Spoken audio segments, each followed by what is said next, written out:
revenons sur des questions théologiques et scripturaires. Le rapprochement, tout à l'heure je disais que l'intelligence consistait à rapprocher, à savoir distinguer. Le rapprochement entre le personnage de Moïse, ou plus exactement le couple Yahvé-Moïse, et le couple Jésus-Jean-Baptiste, mais peut-être aussi le couple Yahvé-Jésus, puisqu'à un moment donné, Jésus s'adresse à Yahvé. C'est pas très clair tout ça. Et tout ça mérite encore quelques commentaires.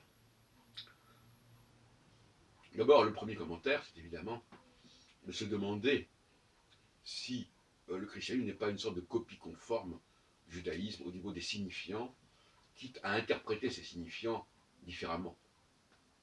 L'idée, par exemple, du Dieu sauveur qui sauve son peuple, une idée qu'on trouve donc bien évidemment dans l'Exode.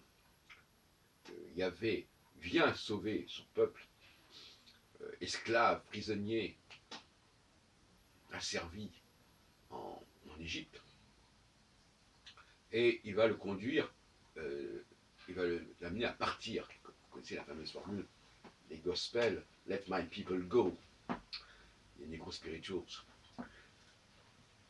Alors, dans le cas de Jésus, alors est-ce que c'est un retour de Yahvé?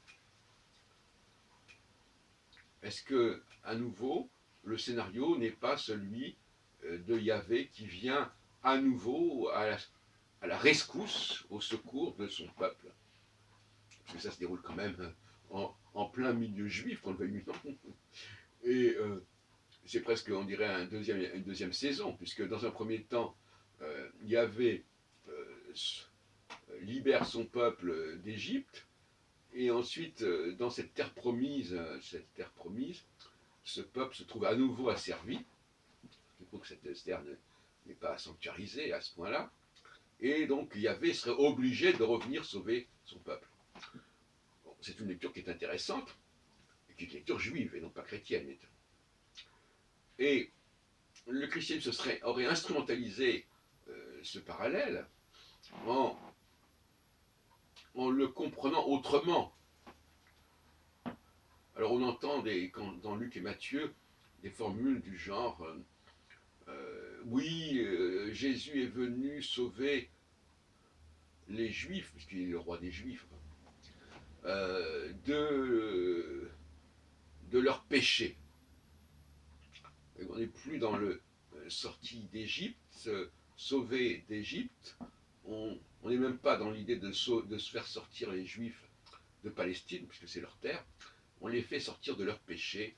Et bon, alors, on joue sur le mot sauver, évidemment. Donc, qu'est-ce que c'est que ce Jésus sauveur? On nous dit non, il n'est pas là pour sauver les gens, pour les faire partir de l'endroit où ils sont asservis. On est là pour les faire sauver de leurs démons intérieurs, en quelque sorte. Pourquoi pas?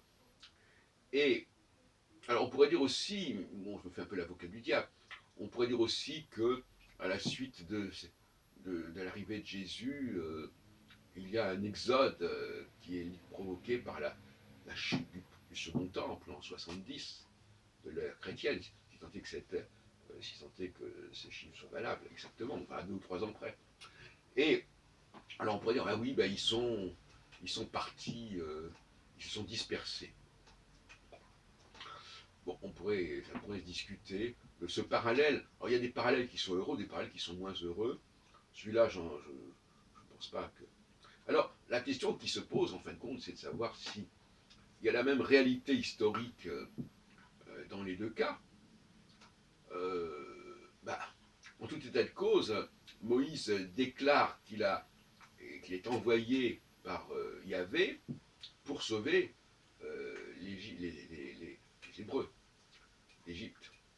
Dans notre cas, Jésus se présente aussi comme envoyé quelque part pour sauver les Juifs également.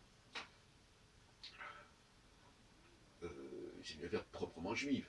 Alors maintenant qu'on l'ait interprété en disant oui, mais en réalité c'est pour l'humanité tout entière, alors là, Mais cette dérive de passer du peuple hébreu à l'humanité tout entière, on la trouve déjà en germe dans les psaumes, à l'époque de David, avec son empire, l'idée que ce Dieu des Hébreux doit régner sur l'ensemble du monde. On le trouve, cette idée-là, on la trouve. Et à mon avis, elle est très extrêmement fâcheuse. D'abord parce qu'elle est fâcheuse, tout simplement parce que on n'a pas, on n'a pas à donner son Dieu à un autre peuple. C'est comme quand on est marié, on ne donne pas sa femme à un autre homme. Et d'autre part, parce que il faut réfléchir à la façon dont les non-juifs doivent entrer dans ce scénario, quelque part. Et ce scénario ne consiste pas à ce qu'ils remplacent les Hébreux, d'aucune façon. Ce n'est pas une nouvelle alliance, c'est une expansion, une extension de l'alliance, c'est pas la même chose.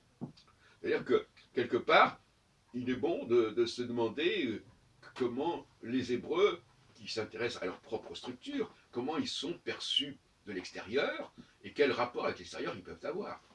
Et là, on peut élaborer un christianisme de bon ton, de bonne aloi, qui dirait que voilà, il y a cette alliance entre Yahvé et son peuple qui se poursuit, qui se pérennise verticalement à travers les âges, et eh bien on a le culte de cette alliance, on respecte cette alliance, on invoque cette alliance, mais on ne prétend pas interférer avec cette alliance, s'immiscer dans cette alliance, tout comme on ne supporterait pas de s'immiscer au sein d'un couple. Ce couple est sacré, le couple entre le peuple hébreu et Yahvé est sacré. Éventuellement, on peut accepter que Jésus soit un nouvel avatar de Yahvé, parce que, à mon avis, c'est comme ça qu'il faut voir la chose, et qu'il ait voulu également intervenir, mais comme il n'est pas arrivé à sauver dans la réalité historique et politique son peuple, qui a plutôt été encore plus en déclin par la suite, puisque l'occupant, on est vraiment à l'opposé de l'Égypte.